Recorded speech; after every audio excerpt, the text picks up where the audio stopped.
Magandang hapon mga kababayan. Also on Kababayan Today, we're going to give you some updates on real estate. In fact, some tips on the questions, some usually often overlooked questions that you need to be asking when purchasing a home. My name is Janelle Sawyer, kababayan in Los Angeles, and this is Kababayan Today. Ito po ang kauna-unahan at kaisa-isang pang-araw-araw na produksyon para sa ating mga kababayan dito sa Amerika, where this afternoon, we're also going to be giving you some entertainment news from the red carpet brought to us by Pacific Rim Video, featuring the premiere of Linsanity dito po sa Hollywood kamakailan lang, with interviews, of course, very interesting. But before that, also interesting are some of the news that Balita will be sharing with us today.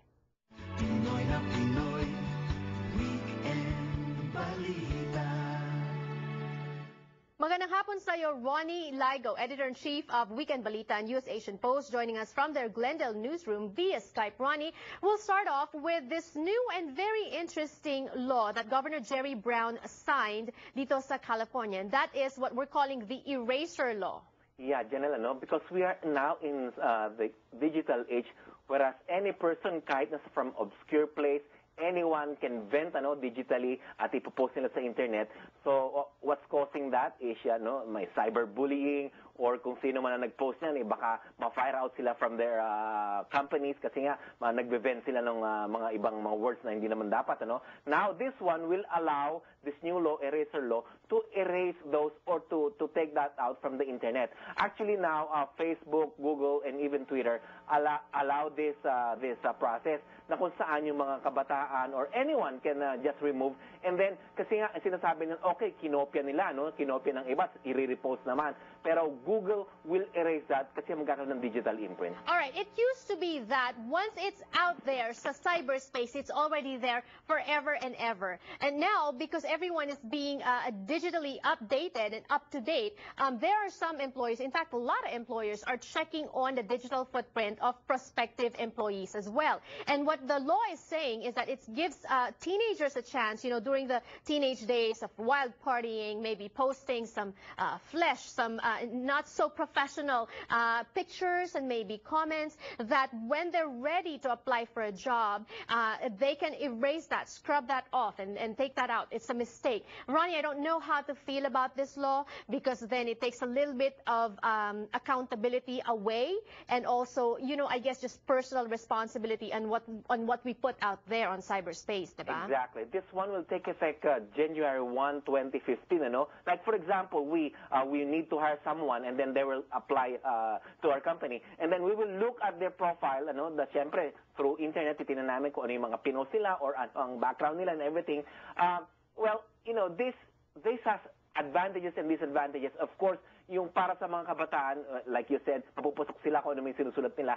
This can be erased kasi at the time that they will become responsible citizens applying for a job, and they will be presenting what they are now during that time. All right. And also, I don't know how they're going to do this.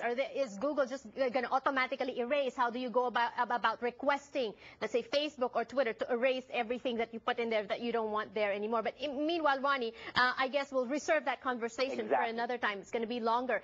Speaking of Twitter, there's a statement from the Vatican saying that Jesus Christ was the first on Twitter.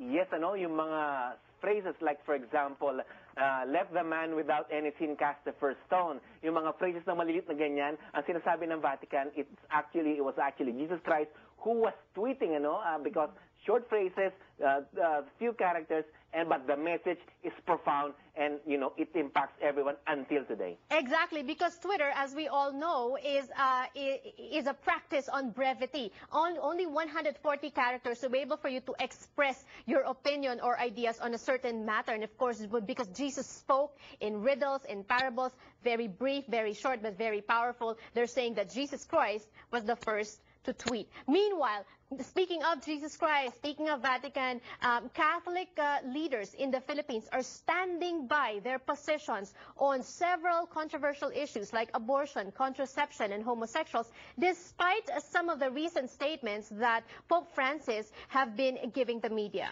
Oo, kasi there was an interview where Pope Francis said that the Catholic faithful are, being obsessive, too obsessed on the issues of this, the ones that you mentioned, homosexuals, contraception, and then, divorce. So, sabi naman ng Philippine Catholic leadership, sabi na they will still remain, adamant about these issues, and they're actually now being, called as the right wing of the Catholic faith all over the world. Pero of course, they are because Philippines, we should always remember, is the only Catholic nation in Asia. Yeah, Catholic leaders in the Philippines are saying they are holding on to their position against contraception, against abortion, against divorce, against homosexual marriage, and in fact, they're qualifying and quantifying what Pope Francis has been saying in that we as Catholics should be extending compassion, but then the church laws remain the same according to Catholic leaders in the Philippines. For now, Ronnie, thank you so much for sharing those stories with us. Maraming salamat po sa inyo. At mas marami pang balita sa inyong mga pahayagan at sa website. Weekendbalita.com, usasianpost.com, and of course, ang mga pahayagan namin, Weekend Balita at saka US Asian Post. Libre po ang mga pahayagan at matatagpuan sa inyong mga paboritong Filipino establishments. That was Ronnie Ligo, Editor-in-Chief of Weekend Balita and US Asian Post. When we return on the show, let's talk real estate. Don't go away.